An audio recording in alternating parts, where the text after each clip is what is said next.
Hello. Hey, is this Ron? Yeah, how you doing? Good, Jason Saulnier here. How's everything? Everything's good. So, what you been up to these days, Ron? My God. Or what you've What not have I been been up up to? to? Let me see.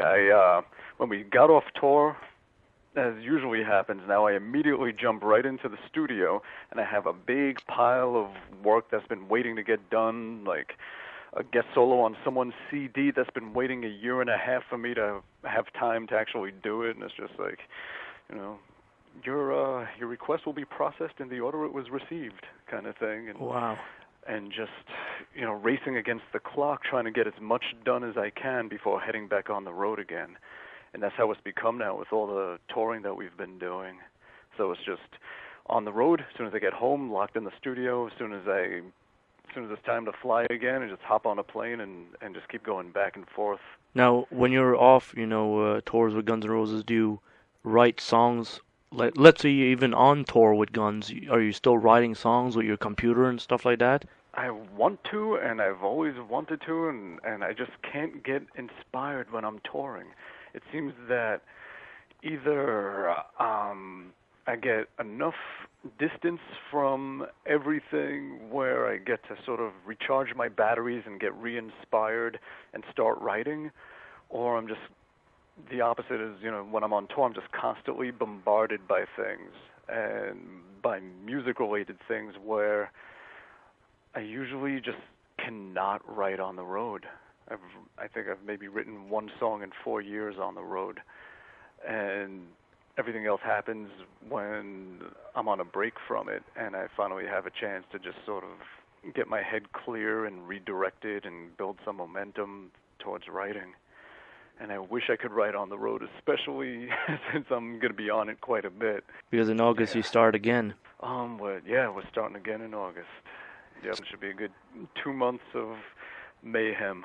So basically, all summer long before August, you're going to be writing with other people, and doing solo jumps, going and playing guitar and stuff for other people. Yeah, just a lot of that. I've been in the studio every day. I've done, like in the past few days, I laid, I think, 4 solos for different albums, and I've been now took on mixing one of those songs and getting that done. So it's just a whole lot of that. But Ron, one good thing about it, if you're getting called, that means you're one good player. Either that or they just like sticking the name, featuring blah blah of Guns N' Roses on their Oh, stuff. Well, yeah. You can look at it Joke all about those it, but I'm ways. sure that there's a little bit to that as well. But I try to do the best I can and do what's right for the song, and try to be easy to work with when I can. Although sometimes I could be a real pain in the ass to work with, I got to admit. When everything is great, when everybody is pulling their weight and giving 100%, I am very laid back and easy to work with. But if someone is doing a mediocre job that's going to affect everybody else and in the end make everyone look bad, I become just, it's sort of, just to protect my own interests, I become real, I don't know if boss is the word, but I take it over. I say, no, this ain't going to happen, this ain't going to work, this is what's going to be, and blah, blah, blah, and I make sure that it happens right, because someone's got to appreciate it in the end. Let's say with all the projects you ever did, which is a big list, is there like a official list somewhere that you keep yourself to say, like in 10 years from now, what did I appear on? On my site, I have a couple of things, but it's not even like a fraction of it all. But there's definitely a bunch of stuff that I've produced, that I've been a guest on, or tribute CDs, or whatever it is. Yeah, but I can't even remember them all. My God. And Ron, when let's say the products that you work on get finished, do you end up having a copy of this stuff? Hopefully, usually, Okay. I get something. There have been times when I didn't, and then I would just kind of grab an MP3 off the internet or something like that, just so I have something. Just to keep a record, of what you've been on. Yeah, you just want to, you want to have that little scrapbook of, oh, remember when I did this, remember that? Yeah. So it's nice to have that stuff, copies of any reviews or interviews or CDs you've been on or whatever it is. Just someday look back on and try and remember the good things. Which is all good, I'm sure. We try. It's incredible how busy you can get on the road and stuff, and then when you get off the road, you're completely working. No vacation for Ron Thal at all. Oh no. Honestly, the going on tour is like a fucking vacation. It's that first hotel room that I get to, I just sleep literally for about 20 hours. Okay. And it's the first good real sleep that I have for however long since that first hotel room that I hid in the previous leg of the tour. Yeah. Now your guitar collection, you got an incredible guitar collection. You were in Guitar World magazine last year sometimes when you've made a review on your Swiss cheese guitar and the Flying Foot. These guitars are really interesting. Yeah, I got some weird ones. Do you keep on working at creating a new one in the future? Oh, well, the most recent creation, like at this point, I'm having Vigier guitars. They make them all for me. They do a much better job than I could do in making guitars. Their stuff is great. My stuff was just, these thrown together kind of little monsters that are just just playable enough to play. And yeah, I've been with Vigier Guitars. That's that French company that makes all my weird stuff. The Flying Foot guitar. They do the fretless guitar. Uh-huh. Based out of France, and they've been around for a good 30 years. The company is more of just a personal thing that the guy Patrice Vigier does, and it's good stuff. They play real nice. And so yeah, the last thing that they made for me was the double neck that I use in all the touring with guns, and now it's just becoming my main guitar that I use for everything. It's got a fretless neck on top, fretted neck on bottom, and Marzio pickups and all kinds of little switches for changing the pickups and changing the necks and all that stuff. And that's the latest thing that Vigier made for me. So they made two of those, one and a backup, and those are right now on a boat slowly making their way to Europe. Oh, okay. Yeah. Did you find them or they found you? They found me in 1997. Didn't know about them. Then they showed up at one of my shows that I was playing, and they brought one of their guitars and said, "Hey, would you like to try this out?" And I was never looking for any kind of guitar endorsement because I made my own things. Mm-hmm. Yeah, they were, held together with Elmer's glue and Scotch tape, but those were my, demented little babies. So I was cool with that, but figured, yeah, what the hell, I would try one of their guitars, and I played it for a show, and the thing played really nice, and it had a lot of cool features about it that I dug. Like one of the things is that all their necks, they don't have a metal truss rod going through them that you have to adjust and keep adjusting every time the weather changes or the humidity. Instead, they have a sheet of graphite rock going through the center of the neck, and it keeps the neck perfectly straight all the time and keeps it at just the right angle and everything. And I've beaten up these guitars on tours for years and years, and they have never, ever had any problems with the necks. Mm-hmm. And it certainly makes my guitar tech happy. You can just take it out, check the tuning, and hand it to me. Because on stage, let's say, how many times you change guitars? I try to change as little as possible. To me, you should be able to do a show with just one guitar if you have to, and not be too dependent on that stuff. But just for the fact that the double neck weighs about 30 pounds, right, and have a 2.5-hour show, you're gonna be tired. Yeah, it's tough on the back, and the knees and the feet and spine and shoulders and neck and head and arms. So, yeah, I tend to switch to the single neck every once in a while, but I use the double for a good half of the show. So I guess there's not too much switching. I try and keep it just the double neck and a backup and the single neck, and that's pretty much it. And just go between those three. Like this, would you consider yourself like some sort of pioneer, like Eddie Van Halen? Like you created your own guitars, he created his guitars. If anything, I was inspired by his what's the word? Not entrepreneurial, or just the way he was so innovative. That's really the word. He was just very innovative, and it inspired me to try and be innovative. But I would never in a million years be able to compare myself to that guy. It's more of a we're not worthy kind of thing. Yeah, he was definitely a guitar hero of mine, an inspiration, and still is. Work on your amplifiers also? Not too much with that. That I don't dabble in. I've done a lot of research on what Eddie did with the Power Soak and the Variac and all that stuff.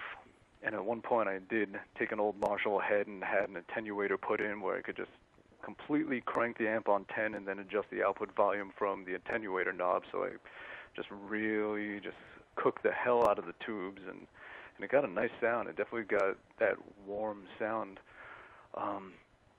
Now I just spent a lot of time just trying to find an amp that I loved, and the one that I found was the Engel Invader head. That's the one that really had what I was looking for. I wanted something like a diesel amp with those like serious balls to it, but something that still had dynamics and a warm middle the way like a classic Marshall does. And I tried out all the Engel stuff, and we started modding things, trying to make power amps with 6L6s in one side, EL34s in the other, and things like that, and just really did a lot of experimenting with cabinets, speakers, heads, power amps, preamps, and the one that just did it for me was that Invader head, channel 2, sometimes channel 3, and that's it. That's the one. That's the one that I use with guns. I try and keep it pretty simple, just the guitar into that head, into an ISO cab filled with Celestians that were taken out of the Marshall cabinet, 2 Audio-Technica 4050 mics going to front of house, and that's it. The only other thing I have is in the effects loop, I keep the wah pedal, Dunlop, and I have a TC Electronic Nova multi-effects thing that I use for any delay, reverb, anything like that, just any kind of wet stuff I need, and also for like whammy pedal effects for some of the stuff on Chinese. And that's it, pretty simple. I'm a very, just plug your guitar into the amp and keep it simple and just play. Which is good, because if, let's say you arrive at a concert, there's problems with something, you're a plug-and-play guy, that means there's no problem. Yeah. I mean, when we were rehearsing in 2009, like a few times I said to him, we should be able to play these songs with one guitar and one amp in one setting and then expand out from there. And there were times I wanted to try that. I was like, let's just see what we can do if we just use one guitar and one amp and no text, no changes, no anything, and see if we could just do it ourselves. And if you can do that, everything else is just icing. But, you got to have that cake. You have to be able to be as independent as possible and not rely too much on the gear. So, yeah. Who got you into playing fretless guitars in the first place? That was Vigier. They were making that fretless guitar, but nobody was playing them. Okay. And they just casually mentioned it to me, and I was like, damn, give me one of those things. I'll definitely play that shit. And, yeah, they gave me one, and I immediately just started screwing around with it and writing stuff and recording stuff, and, yeah.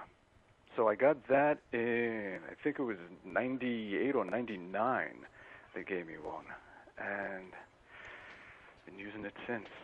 I think they're getting more popular. I think even isn't Bellamy and Muse, he just made like the same double neck. Yeah. He has a fretless on top fretted on bottom. Although his is more of a single cutaway than an SG shape. But yeah, actually his guitar tech is a friend of mine. When they were making that thing, he called me up and was asking me some questions about mine. So that's cool. How many guitars you have in total? Let's say that you know where they are and they can go and play them. Good question. Let's see, that I know where they are. Well, I got 2 Parkwood acoustic guitars, really just like one and a backup, that are heading to Europe. I got the Vigier GV, which is like a Les Paul type single cutaway guitar, heading to Europe. I got the 2 double necks heading to Europe, so that's 5 right there. And everything else is at home. What else? All my weird guitars, I guess all the stuff you see. Like if you go to my site and you click on gear, and then I have a bunch of pictures and some odd stories to go along with them. Because we see the Swiss cheese guitar in the 89, and then we see the new one. Yep, got that one. Got them at home. So I got probably, I guess, how many is that? I guess maybe 15 guitars or close to it. Now, you don't go to pawn shops on tour and start buying, guitars to work on. No, God, quite the opposite. I stay in, I try not to spend money, and I try and pay my bills when I get home. Okay. That's pretty much it. Or I take the money, anything that I'm making, and just put it into retirement accounts. I'm a pretty boring dude. No fancy cars, no elaborate spending or anything like that, unless the wife wants a new handbag. Well, yes. But she makes her own money too. She works hard, and but yeah, I don't spend crazy. I live pretty normal, and just think about what's to come after this, and make sure that I'm taken care of. Make sure my family is taken care of. My parents are getting older, and I got to take care of them. I've been taking care of them, so these are the things that I'm more concerned with. Not buying guitars. I'm just saving money so I could take care of my parents. Well, that's an awfully good thing, Well, they took care of me. That's a good way to look at it. So basically, do you have your own studio also that you work in? Yeah. I have this old house. It's about 20 minutes away from the little townhouse I live in, and it's just this 80-year-old house or 100 years old, something like that. And just gutted it and just rebuilt the rooms to make them more soundproof and just turned the place into a studio. And it's just kind of a sanctuary, a place to go and just make noise without any distractions and really just focus on stuff. So that's where I do everything. If I'm working on my stuff, if I'm working with other people on anything, and that's kind of the Bat Cave, the home base headquarters kind of thing. Awesome stuff. Ron, thank you very much for taking this call, and appreciate you, and wish you luck with the tour coming up in August. Cool, man. Thank you so much. Hopefully talk to you again in the near future, and you have a great summer. Thanks a lot. You too. Real nice chatting with you. All right. You have a good evening. You too. Bye-bye. Thank you.